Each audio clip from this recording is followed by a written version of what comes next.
तरह नहीं, हमारा किसी से अलायंस नहीं था, हमने खुद ही अकेले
तो बीजेपी के आस पार करेंगे।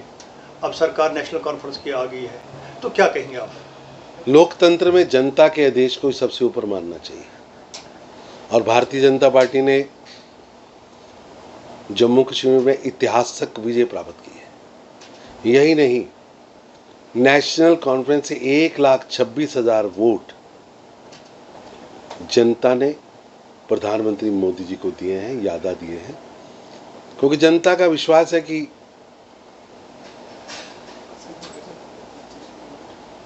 370 और 35 का जाना सही है, और इसलिए जनता ने 1,26,000 वोट ज्यादा दिए।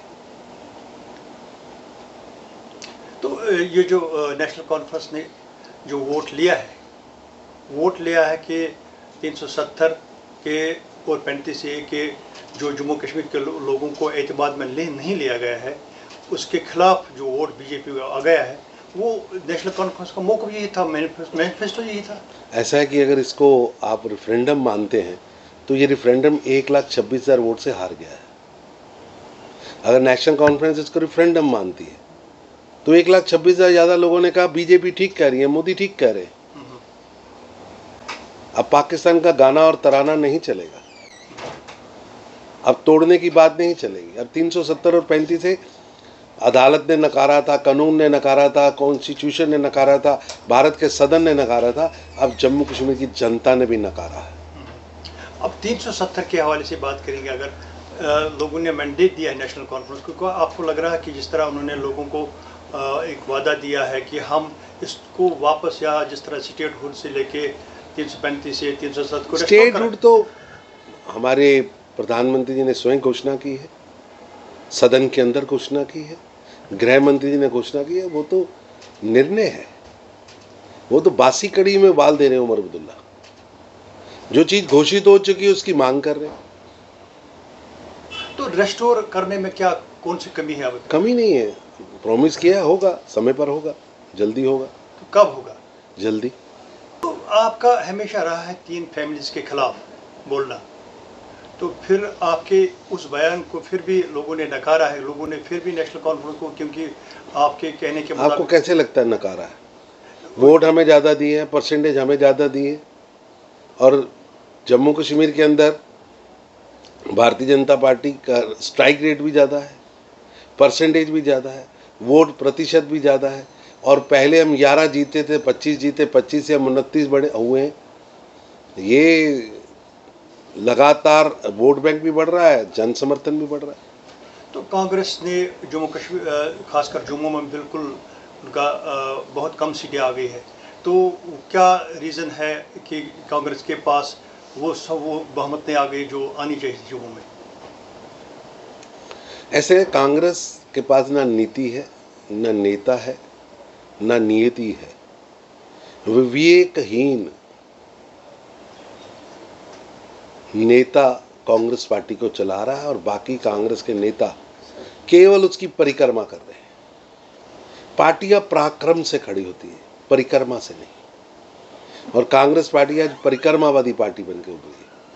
तो चुग साहब, क्योंकि आप इंचार्ज हैं जम्मू कश्मीर के, आपको पता है, क्योंकि आप हर एक को जानते हैं, क्या रीज़न है, क्या वजह है कि जिस तरीके से मैनिफेस्टो बीजेपी ने बहुत सारे काम भी किए हैं, आप जिस तरह आप कह रहे हैं, तो जम्मू कश्मीर खासकर कश्मीर वैली में नेशनल कॉन्फ्रेंस ने में स्वीप किया है, फुल मेजॉरिटी ली है, तो कौन सी कमी रही है आपके मैनिफेस्टो में, या जिस तरह आपकी जो पार्टियां हैं जो अपनी अलायंस है, तो क्यों नहीं उन्होंने वो किया जिस तरह नहीं, हमारा किसी से अलायंस नहीं था, हमने खुद ही अकेले चुनाव लड़ा है। और मैं तो मानता हूँ जनता ने हमें बेस्ट परफॉर्मेंस दी है, जनता ने हमें नेशनल कॉन्फ्रेंस से ज़्यादा वोट दिया है, नेशनल कॉन्फ्रेंस ज़्यादा परसेंटेज में दिया है, स्ट्राइक रेट हमारा बहुत अच्छा है।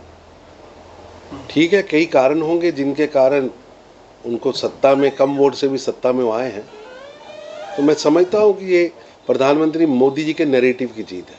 और मेरा तो ऐसा मानना है कि कश्मीर के अंदर, जम्मू कश्मीर के अंदर जो भारी पोलिंग है वो हमारी पहली विजय है। लोगों का मतदान करने के लिए निकलना ये अपने आप में ही हमारी विजय है। और जो लोग कल तक पाकिस्तान का गाना और तराना गाते थे, उन्हें भी समझ आया है कि अब जम्मू कश्मीर की जनता पाकिस्तान सुनना नहीं चाहती। तो जिस तरह उमर अब्दुल्ला आप चीफ मिनिस्टर हैं, इससे पहले उमर साहब ने कहा भी था कि 370 या 35 के ख़त्म होने के बाद में अब इलेक्शन नहीं लड़ूंगा, अब वही चीफ मिनिस्टर, तो क्या कहेंगे आप? ऐसा कि अब तो जनता ने उन्हें वोट दिया है, अब उन्हें परफॉर्मेंस दिखानी चाहिए, जो वादे उन्होंने किए हैं वो पूरे होने चाहिए, और विकास के ऊपर बातचीत होनी चाहिए। केंद्र झोली भरकर पैसा दे रहा है, झोली भर के पैसा दे रहा है, अब उस पैसे का प्रयोग होना चाहिए, विकास में लगना चाहिए। हर मद में पैसा आ रहा है, हर गांव को पैसा आ रहा है, हर अर्बन यूनिट को पैसा आ रहा है। ये पहली बार है कि पिछले 5 सालों में गप्फे ही गप्फे आए हैं। अब रेलवे श्रीनगर पहुंचने वाली है, प्रधानमंत्री मोदी जी ने जो सोच रखी थी वो पूरी होने वाली है। बड़ी मुखालफत हुई है उमर अब्दुल्ला को, जब प्राइम मिनिस्टर से मिले, होम मिनिस्टर से मिले, डिफेंस मिनिस्टर से मिले, बीजेपी के और गडकरी साहब से मिले, बहुत ज़बरदस्त मुखालफत हुई है, तो क्या कहेंगे उस पर आप? उनको पता हो क्यों मुखालफत हुई है, वो तो वही बता सकते हैं कि उनके लोग क्यों मुखालफत कर रहे हैं। कहीं ऐसा भी आ रहा था कि नेशनल कॉन्फ्रेंस बहुत करीब है, क्लोज है बीजेपी के साथ, इस किस्म का कुछ? ऐसा कि भारतीय जनता पार्टी जनादेश का सम्मान करती है, और हमने कभी भी सरकारें गिराई नहीं, सभी तोड़ी नहीं, कभी किसी को तंग नहीं किया, न स्टेप मदरली ट्रीटमेंट किया। देश के प्रधानमंत्री को प्रदेश का मुख्यमंत्री मिलता है, ये इट इज़ ए प्रोटोकॉल, तो इसमें गलत क्या है? पूरे देश के मुख्यमंत्री मिलते हैं, वो किसी भी पार्टी से हों, चिर विरोधी हों तो भी मिलते हैं। हमारा वैचारिक मतभेद हो सकता है, व्यक्तिगत मतभेद थोड़ी है। तो इंजीनियर रशीद के हवाले से सवाल यह है कि वो 20 दिन पहले उनको छोड़ गए जेल से, उन्होंने कैंपेन चलाई, फिर वापस लिया है, तो क्या कहेंगे आप उस पर कि वापस जेल भेज देगा उनको? ऐसा कि जमानत की अवधि थी, अवधि समाप्त हुई है, दोबारा मांगेंगे, अदालत सोचेगी। 2 बार उन्होंने मांगी, अदालत ने दी है। तो ये भी आ रहा था कि रशीद इंजीनियर को बीजेपी के कहने पर ही छोड़ दिया गया है। ऐसा फिर केजरीवाल साहब को किसके कहने पे छोड़ा गया है? दोनों को इकट्ठे ही छोड़ा गया है। न्यायालय स्वतंत्र है और भारत की ताकत है। न्यायालय को फैसला करता है तो पूरा देश उसे मानता है। तो आने वाले वक्त में अब सरकार आ गई है, पॉलिटिकल गवर्नमेंट चल रही है, तो बीजेपी का क्या रोल रहेगा? जिस तरह नेशनल कॉन्फ्रेंस का ये रोल है कि हम 370, हम सकारात्मक विपक्ष की भूमिका अदा करेंगे और जनहित के कार्यों में, जनहित के लिए, जनता सर्वोपरि है, जम्मू कश्मीर का विकास सर्वोपरि है, उसके लिए काम करेंगे। तो कुछ लोगों का ये भी सवाल है कि एलजी और जिस तरह दिल्ली में सरकार है, इसी तरह श्रीनगर में, जम्मू कश्मीर में सरकार है, तो एलजी भी अपने तरीके से फंक्शनें कर रहे हैं और उमर अब्दुल्ला भी कहीं ऐसा तो नहीं लग रहा है कि ये पैरेलल लाइन्स पर चल लोगों में खदशात इस किस्म के, पता नहीं उमर अब्दुल्ला को वो पावर से चीफ मिनिस्टर के, क्या आपको लग रहा है ऐसा कुछ है? ऐसा है कि हर प्रदेश में गवर्नर है, लेफ्टिनेंट गवर्नर है, एडमिनिस्ट्रेटर है, तो सरकार की कॉन्स्टिट्यूशनल पद है और ये अपने ढंग से काम करते हैं। तो रेस्टोरेशन आप ये जो आप कह रहे हैं स्टेटहुड के हवाले से बहुत सारे सवालात लोगों के जहनों में है, तो क्यों रोक लगा दी गई है, क्यों रोक है इस पर? अभी नहीं रेस्टोर हो रहा है कि जबकि प्राइम मिनिस्टर और होम मिनिस्टर ने वादा किया था, तो क्यों नहीं? आप इसको क्या, किस चीज़ की आपकी क्या कमी है? कहाँ कमी है? अभी तो सरकार भी ने महीना नहीं हुआ है। ये वही लोग क्वेश्चन उठा रहे हैं जो कहते थे कि जम्मू कश्मीर के अंदर परिसमन नहीं होगा, जम्मू कश्मीर में 370-35 नहीं टूटेगी, जम्मू कश्मीर में ओबीसी को अधिकार नहीं मिलेंगे, जम्मू कश्मीर में एसटी को अधिकार नहीं मिलेंगे, एससी को अधिकार नहीं मिलेंगे, महिला को अधिकार नहीं मिलेंगे। सब मिले। ये वही लोग थे जो कहते थे कल तक चुनाव ही नहीं होगा, सरकार आएगी ही नहीं। आज सरकार बनी है तो थोड़ा इंतज़ार करें। आज तक जो मोदी जी ने कहा वो पूरा किया। तो बीजेपी का जो मौक़िफ़ था, जिस तरह आप कह रहे हैं कि आपका मैनिफेस्टो था, आपके मैनिफेस्टो की वजह से नेशनल कॉन्फ्रेंस को जो बहुमत जो आ गई है 42 सीटें, तो ये उस बयान या उस मैनिफेस्टो से तो ये नहीं हुआ? ऐसा है कि हमारा मैनिफेस्टो हमारी वचनबद्धता है और पिछले 7 दशकों की हमारी तपस्या है, हमारी कमिटमेंट है और हमें उस पर गर्व है। तो कांग्रेस और नेशनल कॉन्फ्रेंस की अलायंस के बारे में आप क्या? आप साहब उनको पूछिए जिनके हालात बिगड़ गए। अगर हमारे मैनिफेस्टो पे जनता ने वोट दिया है, चाहे लोग सत्ता में आए हों, लेकिन उनको पता है कि उनसे ज़्यादा वोट भाजपा को मिला है। उनके मित्र दल की तो दुकान ही बंद हो गई, उनके मित्र दल की तो दुकान ही बंद हो गई। तो क्या कहेंगी जो जिन लोगों ने आपको वोट दिया या जिन लोगों ने वोट नहीं दिया, क्या कहेंगे उनके लिए? हम जम्मू कश्मीर के सभी नागरिकों को, जिसने वोट दिया या नहीं दिया, भारतीय जनता पार्टी जम्मू कश्मीर की शांति, जम्मू कश्मीर का विकास, जम्मू कश्मीर की आंतरिक सुरक्षा, वहाँ के नागरिकों की सुरक्षा और देश की एकता अखंडता के लिए वचनबद्ध है। जो भी भारत के नागरिकों पर हमला करेगा, वो चाहे किसी की प्रदेश के हों, उनकी सुरक्षा हमारा दायित्व है। और पाकिस्तान के एजेंडे पे षड्यंत्र रचकर भारत के नागरिकों की हत्या करने वालों को बख्शा नहीं जाएगा।